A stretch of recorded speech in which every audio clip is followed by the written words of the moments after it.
Myth: stay-at-home parents always get custody of the children. During the marriage, you and your spouse made the decision that you would stay home and care for the children while your spouse continued to work outside the home. So, if the two of you separate, will this arrangement continue? Typically, the answer to this question is no. Courts appreciate that the division of labor created during the marriage may have worked well when the parents were still together, but it doesn't necessarily mean the other parent is incapable of caring for the children.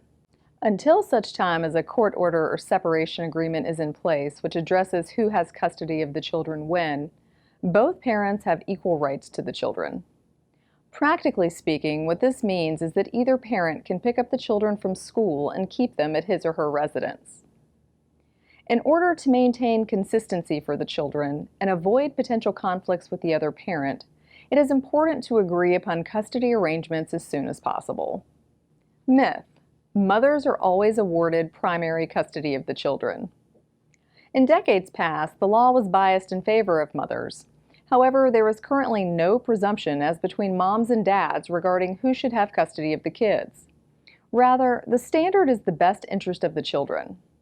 And courts take into consideration factors such as who historically provided care for the children, each party's parenting strengths and weaknesses, the party's ability to co-parent, and whether either party has mental health or substance abuse issues that affect his or her ability to parent. Myth: children get to pick where they live. In North Carolina, once children reach a certain age, and generally that is considered to be at least 12 years old, a judge may consider their wishes.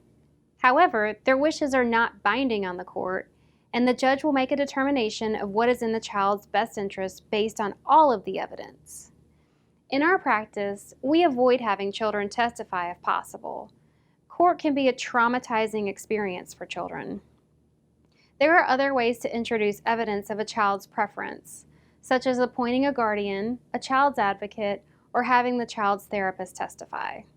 Myth: you can deny the other parent visitation if he doesn't pay child support.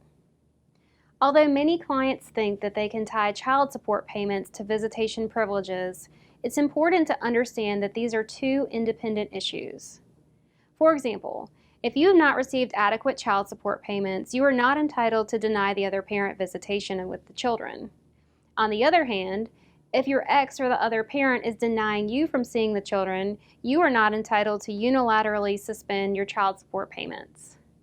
There are other mechanisms for enforcing the payment of child support or custodial privileges, but these self-help remedies may cause more legal trouble.